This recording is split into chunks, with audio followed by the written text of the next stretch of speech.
He's Rick Tyler. And he's Dan Cashman. And I'm Alex Gray of Waterfront Concerts. And I'm on the Ric and Dan Show. In Maine, we often hear, "You can't get there from here." These are the stories of the risk takers, The trailblazers. those who turn obstacles into opportunities every day and found their way. to get there from here. And today, There on the Ric and Dan Show. Look at that, all three of us have water bottles. But, wow. how much is in that? Gallon. That's 1 gallon. 128 ounces. Yeah. And you drink that how much? Every day. One a day? Yeah, most days. I mean, some days it'll be 2/3. Other days it's 1.5. Depends on what I'm doing. So there's 1 That gallon. is such a factual answer. It depends on what I'm doing. Depends on what I'm doing. I had kidney stones in college. No. Yeah. That's nothing to mess with. Yeah, it's intense pain. So they said drink a lot of water, and since then I've heeded their warning. Was it Gatorade? No. Were you drinking a lot of Gatorade at the time? No, seriously. No. My father's. Dr. Cashman? Dr. sorry, Cashman? No, I read it online somewhere. Well, if it's online, it's got to be true. my parents split time. My mom was in Old Town, so I was on city water, and then on the weekends I was at my dad's in Milford. He was on well water, and they said it was like super hard water. My dad said that was the only time he ever witnessed my grandfather show any sign of being in pain. We were in Brooklyn. We went to Fleet Week for and Brooklyn, Maine, Brooklyn, New York. Brooklyn, New York. Okay. Went to Fleet Week in Brooklyn, Maine. I don't know. Yeah, so Fleet Week, Asking. all the the shipmen are all walking around doing their thing, and I'd gone down there with like a whole squad of buddies of mine, and I got on the BQE, and man, this is painful. And so they're all sleeping. I cross the main bridge and drive myself to the hospital, check myself in. I'll randomly start waking up. They're like, wait, the car's not moving. And they're at the hospital, and then they're all like standing in my room. Speaking of, if you read it online, it's true. When Bob Dylan is performing and he comes out on the stage, written into his contract or his rider is that you cannot make eye contact with him. Is that true? It's I don't know about the contract side, because I can't tell you I pay that much attention at this point. Fortunately, 17 seasons in, there's somebody else that pays attention to that stuff now. So, Okay.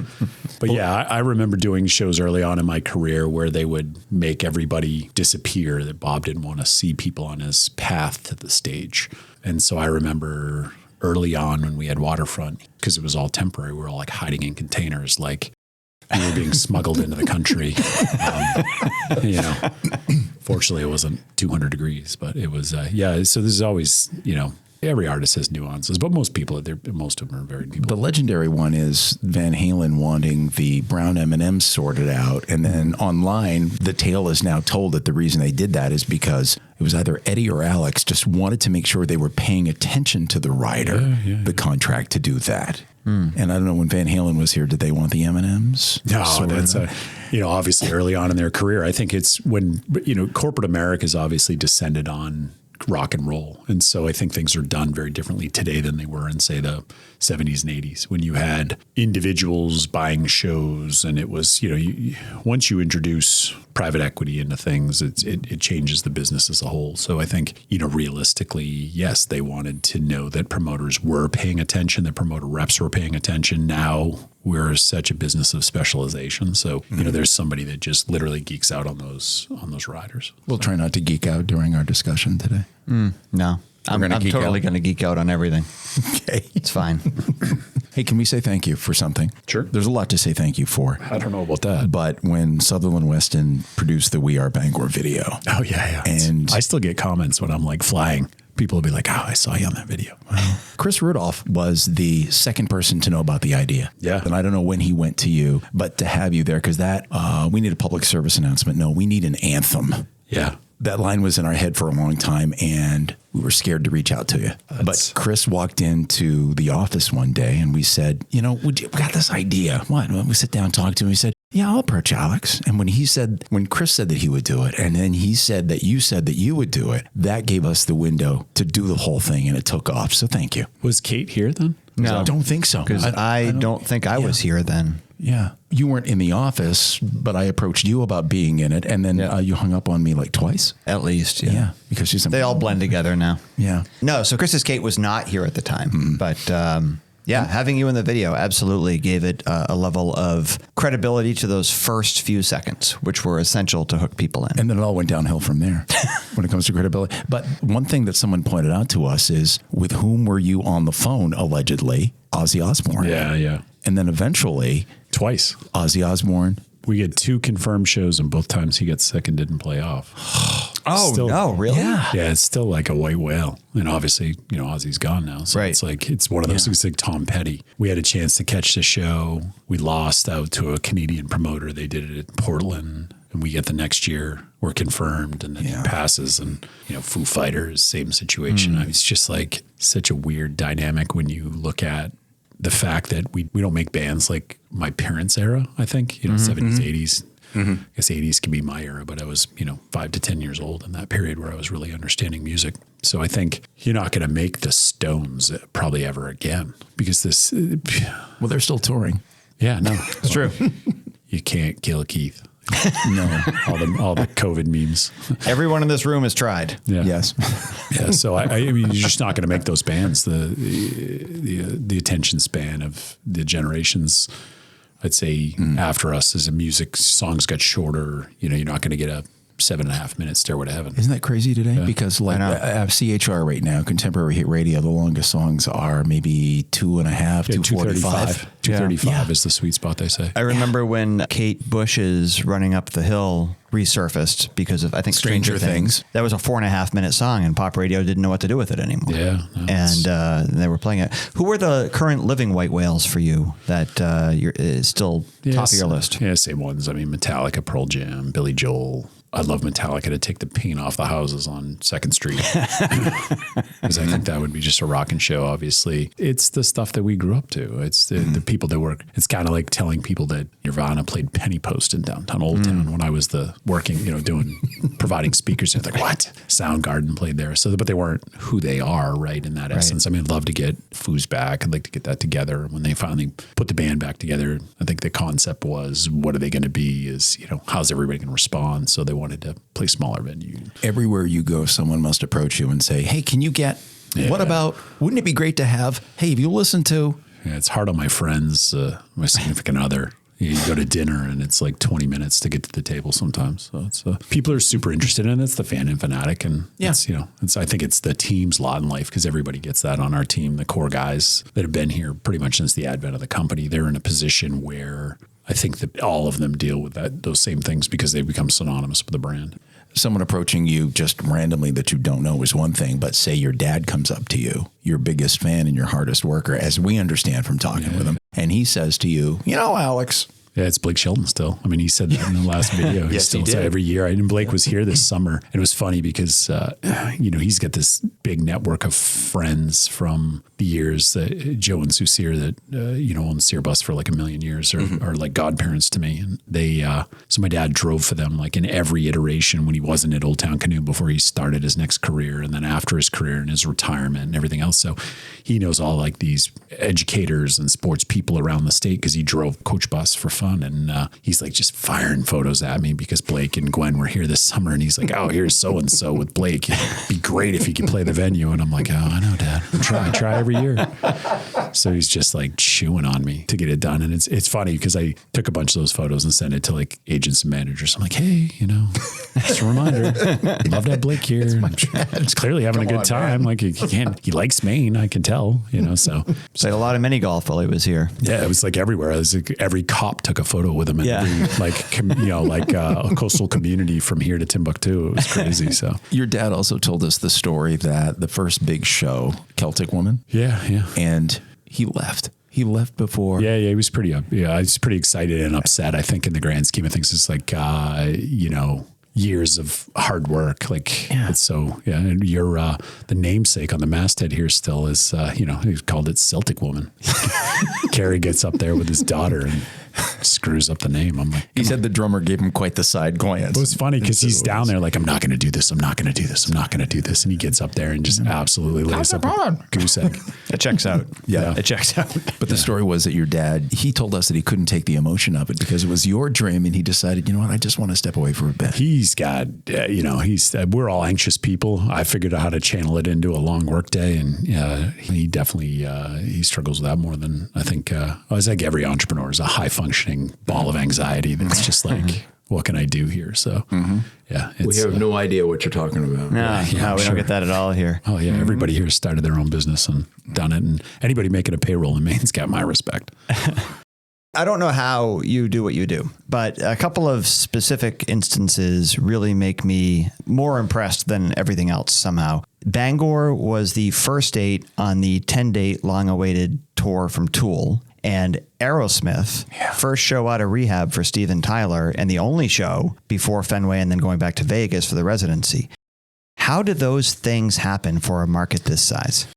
Oh, I said, I was at a meeting before this and I said, it's still roughly 186 media market. I think Bangor is in a sense. Sounds right. To have a top 25 to 50, like some years we're 20 if we sell a boatload of tickets. And, last year with 3 cancellations and the whole Canada thing, strength of the US dollar and the 51st state rhetoric and everything. So you're off a little bit in that year, but to have that in a market our size, but similarly, right, the Cross Insurance Center probably shouldn't be here and the casino shouldn't be here. There's just a lot of things that we're punching above our weight. Yeah. We're way out kicking the coverage, so to speak. So relationships, managers that you're friendly with, and there's always somebody who knows somebody. Like it's, my dad always used to say, my grandfather too, it's not what you know, it's who you know type thing. But like the degrees, so to speak, open the doors, but then you got to close the deal. So it's Aerosmith was a series of days of skiing to put it all together with their business manager. I'm sorry, skiing? Skiing, yeah. He lives in here. I mean, they're all Boston based, right? So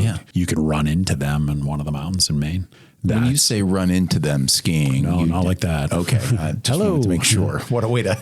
No, it's a lot of what we've been able to accomplish here is being able to get an aluminum tube and end up somewhere randomly and say, oh, hey, weird, you're here, I'm here too. And, sometimes you go to these places, a resort or whatever it is, and you never run into these people because they're on the backside of it where they hide the royalty. And other times they're right at the pool. And so it's, can you make the deal?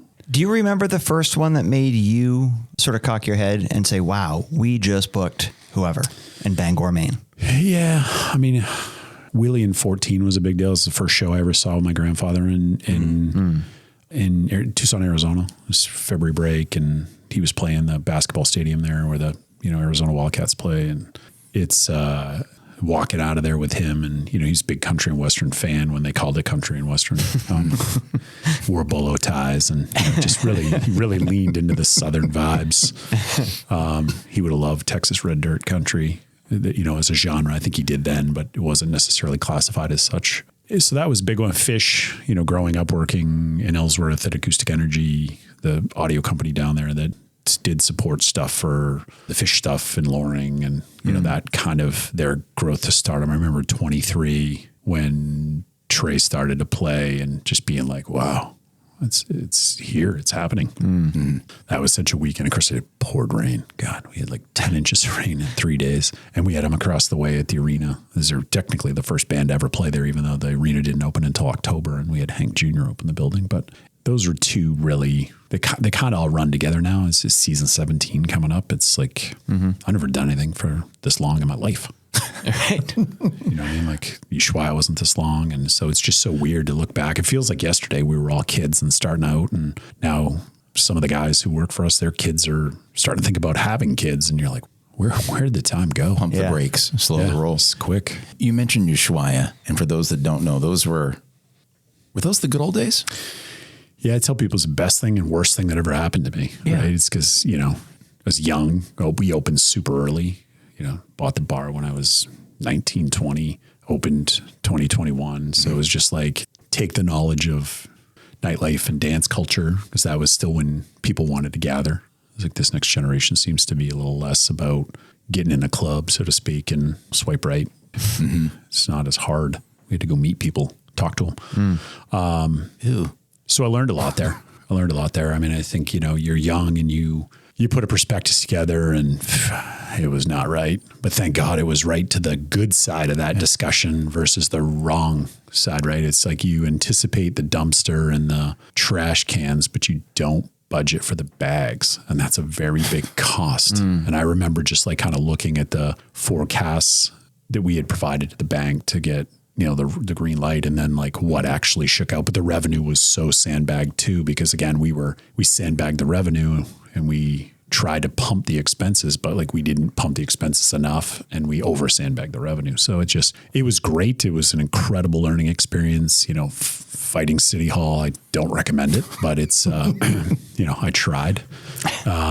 You get that kind of, I wouldn't say a law degree, but you learn a lot about how process works in government.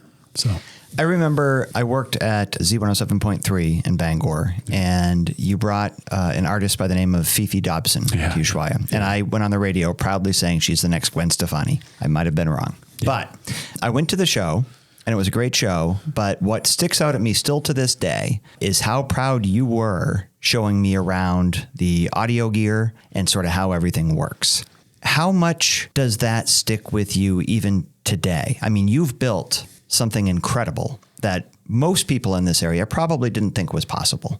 How much just internal pride do you have as you show people around what is now the Main Savings Amphitheater and everything in the past? Yeah, it's I'm still a gear guy, right? So like I'm looking at your stuff in here and being like, oh, that's cool. Cool how they did this, cool how they did that. Oh, you're using a road system, cool. So I just think that there's a lot of still a nerd on that front, but it's the same thing. It's just so much bigger, and then Ushuaia was the first foray into development, right? You buy jetties. It was really run down. It had been used a lot and put away dirty. So we spent the time from November to February renovating, and it was my dad and 2 or 3 buddies and like a kid brother of mine that was a kid that we raised or helped raise. That was the first foray, and you get trained to be like, don't suppress the big thought because you can achieve it. And of course, in the Waterfront stage, it's pulling in 150 contractors at the end to push, because it defies conventional wisdom to really, like, you'll watch a project here and we've got 8 months to do it. We finish in October and we get to open in May. And so you've got the pre-construction phase and you're starting to get everything together and then you do it. So, but Fifi was great, right? Because she was here, she was exploding, and she played us and then went to the Today Show. And played, really? Yeah, and played like the summer concert series there. And so, and again, it was a lot of girls that I'd grown up with at that period that were starting to have children that were super into Fifi. And so it's, the beginning of Ushuaia was 3, 4, 5 years. We didn't do a lot of live entertainment. We did DJs and we did dance nights, but then we were past the honeymoon period. So we had to diversify, and that's where the live music stuff came in. And then this grew and grew and grew and grew. And then we started to do shows and theaters and arenas around the city because the bands grew, right? The Dropkick Murphys got bigger than to play for us. They became an arena band, small arena band in this region. And if you get them around St. Patrick's Day, they're a big arena band. Yeah. They'll do 10 nights in Boston this year or something crazy. Like they'll play, I think, 4 Fenway MGMs, which is 5,500 cap. So they're going to sell 20,000-ish tickets. And I think they still play like a House of Blues, and then they go to Providence and they'll play, So if around that period, they're just massive. What was the name of the concert series in Bangor where they wanted to bring in bands? They won a Bunyan one year. Kabang? Kabang, yeah. Kabang. Talking about Kabang, and they went through a time of struggle. And Alex, you and I were talking once, and you said they're having their Ushuaia moment. Oh, yeah. Yeah, it was tough. I mean, obviously they felt like they needed camping because a lot of festivals were camping based. And so they'd proposed to the city that they wanted camping, and there was a lot of strife there. And then they left the region, and super bright group of people, like a half a dozen. Chris was a banger. Yeah. Pat Shaw. So there's a lot of DNA from that organization. They had great people, real smart people. And a lot of those people are still doing great things in just different forays. So. But you mentioned the Ushuaia moment. Yeah. What was fighting City Hall? Was that it? Okay. Yeah. They were trying to fight the city of Bangor. They were trying to tell the council what they thought was right. And you could have Ferraris in the parking lot with keys in them and said, they're all yours. You just have to vote yes. And they were just going to vote no. So you look at the anthology of most currently the Avenue Main Day. Everybody knows what that is. It's just an absolute street party. College kids have made bad decisions since the dawn of time, and they're going to continue to. I think if you listen to like Scott Galloway, Chris and I were talking about this before he came over here, and young men are depressed.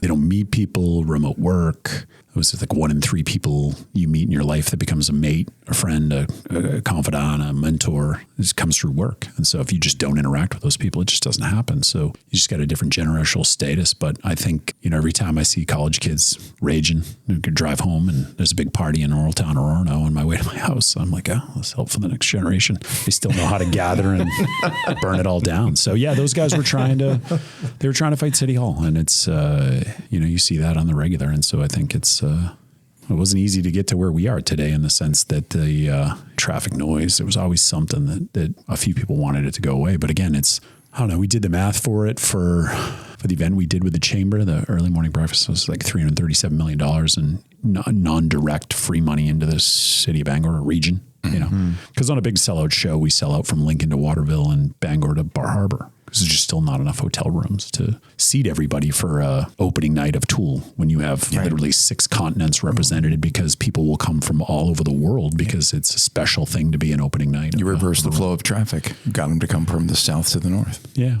I still remember the first time I saw that firsthand. I was going to see Jason Mraz maybe in 2012. 10? Was it that long ago? Yeah, he played 10 for us, and then he played like 2 years ago? Was he in 20? Was he 24? I think he was 24 act. I don't know. It all runs together now. It's crazy. I know. I can't believe that was 2010. Yeah, 10, because we had to do the CBB car show. Oh, yeah. So we had to set up for Mraz, tear it all apart. And then I think we had Alan Jackson, or vice versa. I don't remember exactly what it was, but we literally did a concert, made it back into a city park. Carrie did the car show, and then we made it back into a concert venue between those two shows. And so, yeah, I remember Mraz is 10. You are very present with this. You mentioned you have somebody to look over the contracts after 17 seasons, but you're very present. And I think one of the things that stuck out at me in the early days is seeing you at city council meetings. You didn't send somebody, you didn't submit something ahead of time to be read by the council. You were there, and you were seemingly always there when there was anything having to do with downtown coming up. You said this wasn't easy. I don't know if people appreciate how difficult it was to build what you've built. Yeah, it's interesting. I mean, you're born as an American, and your God-given right is to be able to participate in government, right? You can vote, you can go to meetings, you have a say, and so few Americans do it. And so a buddy of mine's married to a Ukrainian woman, and she's a naturalized U.S. citizen now, so she votes at like everything. Doesn't matter, like PTA, she votes. Like you can be sure she's going to be there, because she's not had that right in the same realm as Americans have. So I think we take it for granted. But participating in local government, whether it's for us in the early days, or making sure that like a hotel got permitted, right? Because it would go through DCD side, go through planning, it would go through everything, and then it ultimately lands with the council. And so sometimes people don't want to see things happen because of competitive bias, but we need it in the market. And, generally what's worth doing isn't easy in life. I think that's the essence of life. But it's, we be there, be front and center. And a lot of that was just what you learn from Ushuaia is if there's a question that comes up or some sort of lightning rod, you better to be there to answer the question than not. And there are times when I couldn't be there, and people like Chris or Robbie would show up. I might be traveling because of a conference or something, and that was too important to our ability to acquire talent. But 90-ish% out of 100, I'd be there. Fortunately, we have a long-term lease and don't have to interact heavily in municipal government anymore. But, when there's a big, important thing like currently homelessness, I think those are times when we'll show up and plead our case. Like, you don't have enough to do. Now you got KANÜ. What inspired that? So like back to the Elton John days, right? So my Aunt Ruth was an incredible cook, chef, whatever you want to call it from a standpoint. And she's always a way of people fall in love through their stomach was kind of like one of her thought processes. And she made cookies for every kid in Old Town for years. It was crazy. There's piles and piles of cookies would come out of the house that I live in. Look out, Labrews, we're after you. Well, no, I grew up in their house too. I was right around the corner from Dan. Yeah. I'm made on whoopie pies. It's Bernie and Loretta.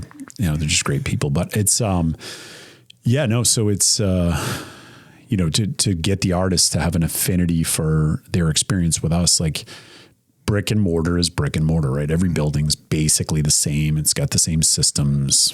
There's some nuances to them, but in the grand scheme of things, how can you differentiate yourself from? So KANÜ was thought up because we had a head chef, and we would cultivate the team that was required to be successful backstage, right? So I say to people all the time, I still think one of the best restaurants in Bangor is open 20-ish days a year. You can't get a reservation at it unless you're on a bus or a truck. And it's a way that we've been able to punch above our weight class with respect to getting artists to come, because there's no better advertisement than another artist telling an artist that you got to go play there. It's great. They just take care of you at a different level. And so a lot of what we've been able to do is through that food thing. So we were losing staff. We would train them all up during the summer, and then we'd lose them. And so people are like, well, I didn't show up on this in Bangor, because Bangor is very busy when we're busy.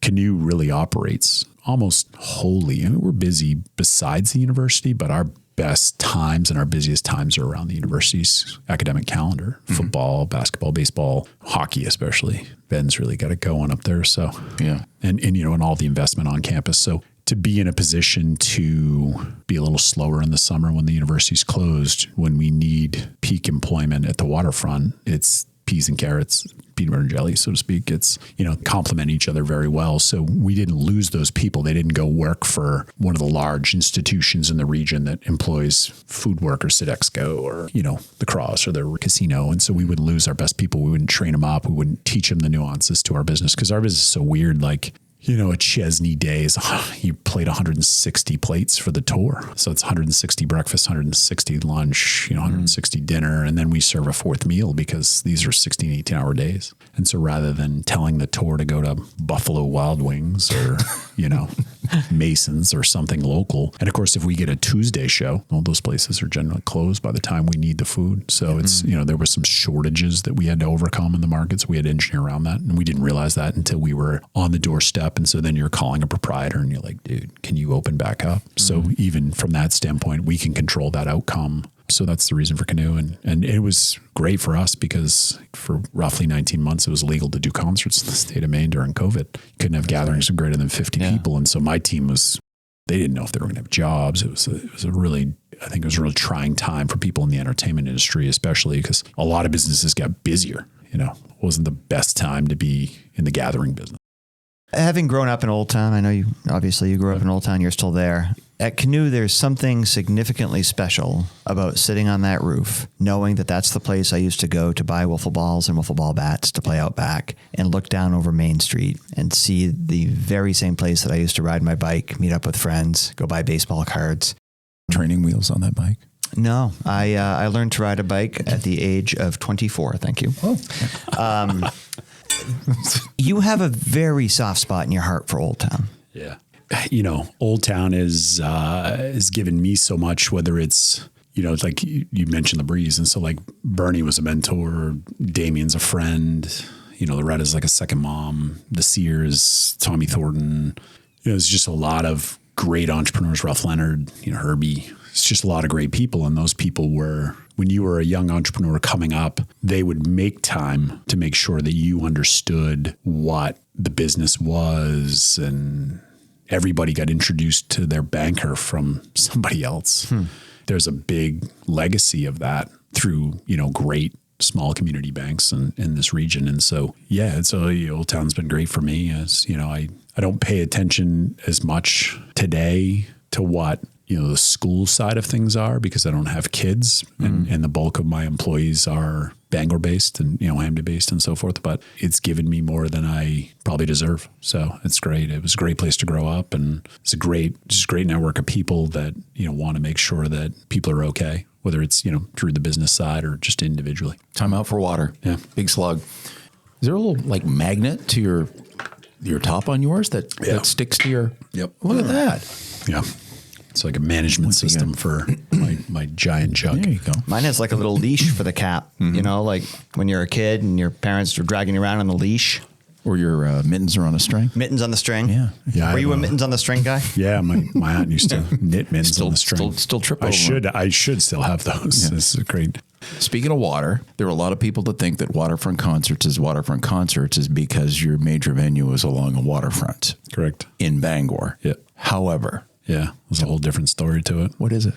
The largest core of my friend group spent every summer at Coldstream Pond, ripping jet skis, playing with every water toy that had come out of Old Town Canoe when it was my family's business. As we had, canoes and kayaks and paddle boards and surfboards and, rowing shells and you name it, we had it. Like there was 10 of everything up there. So a lot of Old Town kids and a lot of the people that were involved in this early on, which roots more back to the Ushuaia side of things. A lot of the guys that helped build that and work there. It's just a core of guys that I grew up with. And then there was a generation behind us that we became friends with because they were young men and women doing cool things in that neighborhood. So similarly to the story a little bit earlier, you were fostering that growth by giving them a few hours, and whether that was conversation or a paycheck. And so they'd learn by doing in some cases. So yeah, it was for that side of things. And we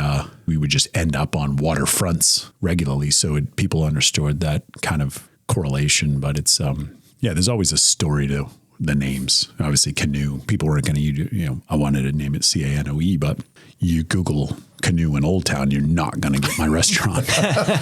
So we played it up, and, if you go in there and kind of embrace the architecture, there's just so many little nuances that are nods towards the years of Old Town Canoe and like being in the factory as a child. And then going back when my dad worked towards the end of my high school career to build what is their kayak line, and being on the top floor, pulling negative plugs with my dad to learn kind of like what he had always done. And I was in design engineering at Old Town, and Stan Peterson would be like, I'll leave. You'll go learn more over there. So I just like leave class and go learn how to tool molds with my dad. Funny you would say that, leave. That's one of the questions we had. A lot of people with your business acumen and entrepreneurship and initiative, you would have put Old Town and Bangor in the rearview mirror and we'd never see you again. Yeah. What caused you not to leave? I did for a quick hit. Ushuaia closed. My girlfriend and I moved to, North Miami Beach, Florida.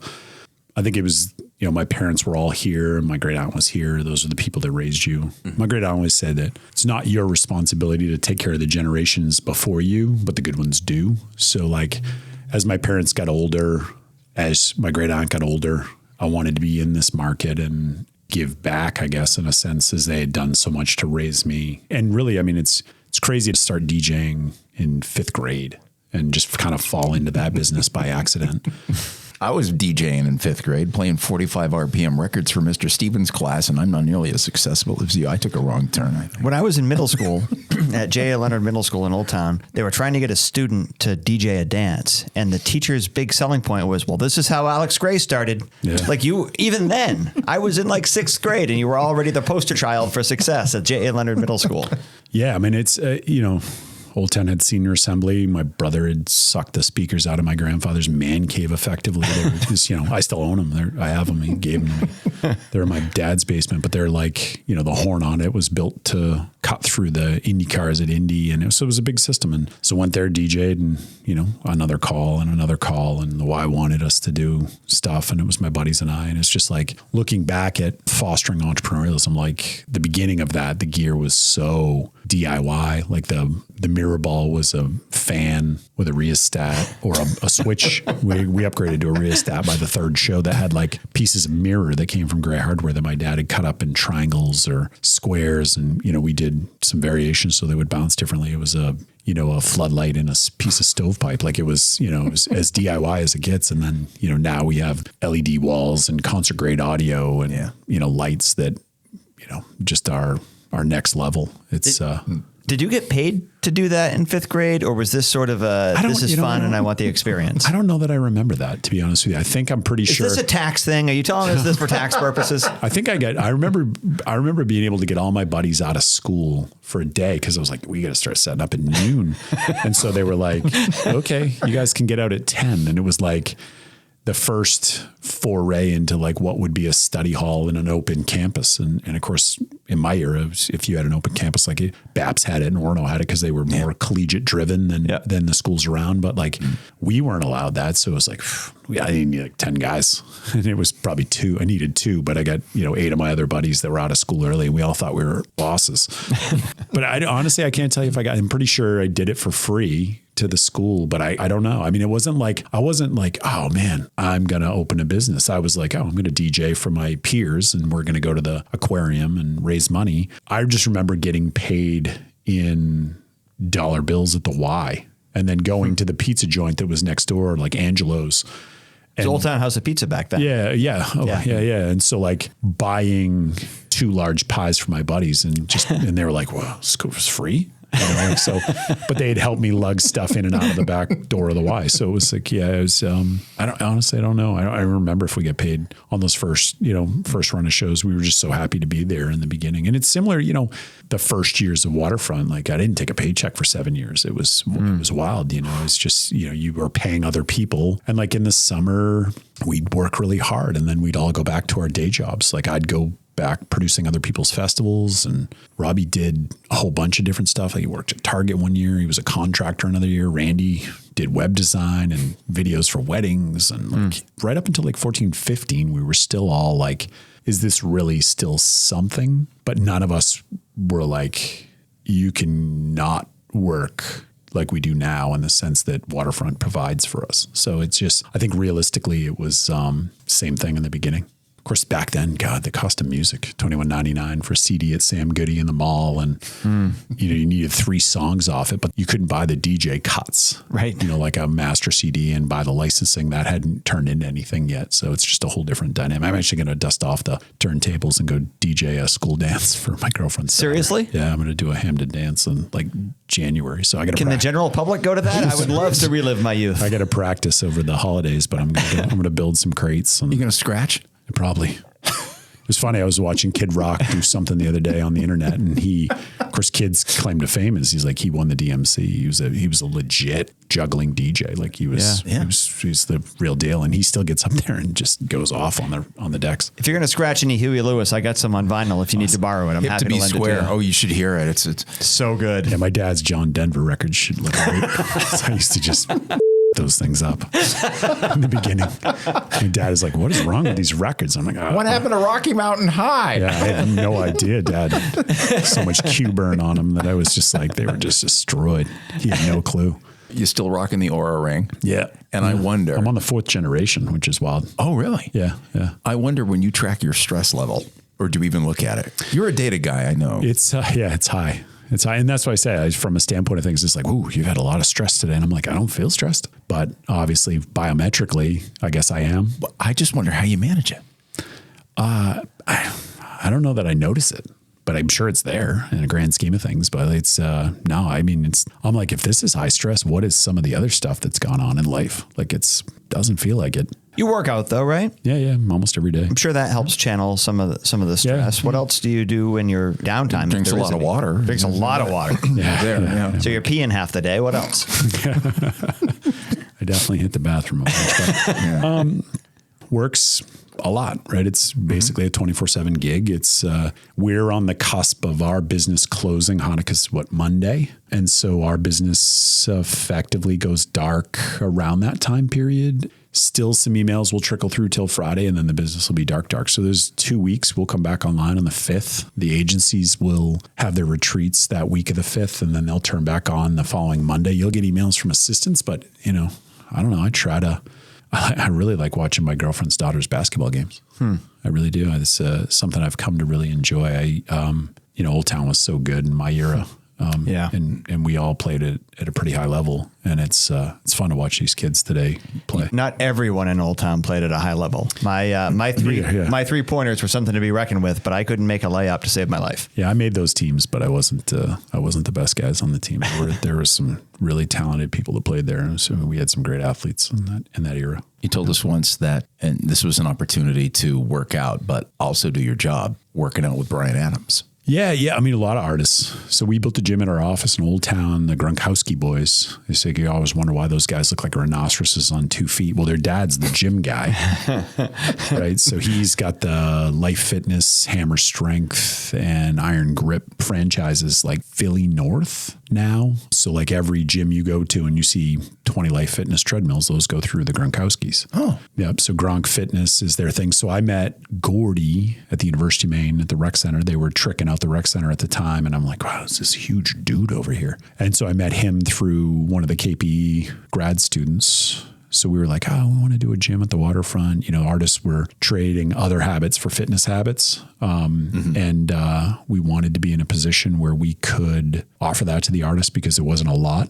Like it's one of those things that I think I'd love to see a Crunch pop up in Bangor or something that's in that realm. Like it'd be great if a local developer did it. Not necessarily a chain, but it's, you know, something that big. But so we built it in the office in Old Town as a beta, and then we built a containerized gym at the Waterfront. I had the pleasure in April of winding down my television show by bringing David Letterman here. And there was a sense of pride that I don't think I can express about being able to bring this person to my hometown. You get that 20 times a year. Are there ever times you're talking with somebody backstage, an artist or somebody you grew up listening to, and you're just dying to get somebody on the phone to kind of express what you're going through? Yeah. I mean, first off, congratulations, Len. I know I texted you that night. And you did. Thank you for that. Yeah, no, it's just, and I think Dave is Aerosmith, right? I mean, yeah. And in the nightlife world, like there's very few people that have achieved what he's achieved. So the fact that you cold called him and that turned in the manner in which you did, congratulations. But thank you. Yeah. I mean, it's earlier on in my career, I think people were stars. Now they're just people. And it's so interesting because when I started, the bulk of the artists were so much older than me. And now a lot of these people are kids. They're so much younger than I am. And so I remember like sitting backstage and the show's confirmed. We can't announce it yet, but it's, massive star. And he was the opening act on another tour. And I'm like, kid, you'll be back here headlining. Like this is a thing, right? I can see excellence and, you're lightning in a bottle and this is going to catch. And to build that relationship starting there. So it's just a different dynamic. And also I think like every season I'm like, is this good enough? Did I build a good enough season? Like, are people going to like it? Was last season better? Was 2 seasons ago better? So I think any creative, like, is this a good show? The artist is like, am I any good at this? Is this going to last? I got to go work at Home Depot or whatever. You know what I mean? Like, it's gig. Just, no, not to take anything away from it, but I'm just like, rock stars clearly have a different life. Yeah. Right. And so, will the private jets and the Tonight Show performances and Late Show performance, will all that stuff still be a thing? Am I going to host the ACMs or the Grammys? And so can you be, like we talked early on, can you be the Stones? Can you build a 5-decade career? And I think that's, a lot of creatives want that. And I think that comes back to why Dave was such a big deal, because he did it for your dad's generation, for your generation, for, the kids behind us. In a sense, like, so his career spans so long and he did so much extra, like the IndyCar stuff and everything else. Like he'd just gone off in all these other forays. I was enamored with Dave being there. Like, wow, that's crazy. What an accomplishment. Thank you. Must have been nice to shake his hand. No ill will there. He specifically backed away from Rick. Twice. Yeah, Rick was in the front row and Dave looked at him and sort of went about down the line to other people. Shook my wife's hand. And then my wife said, "Do you want to shake my hand?" She said, "No, I don't think so." Rick, you need to get some beautiful curly hair. Yeah. This conversation is over. Thanks for listening to the Ric and Dan Show. Next show, we're giving out free SNH green stamps. Ooh. If you like what you heard, don't suppose you'd click that subscribe button. And maybe leave us a review on your favorite listening platform. 5 stars are our favorites. And next time you hear someone say, "You can't get there from here," you tell them to listen to the Ric and Dan Show.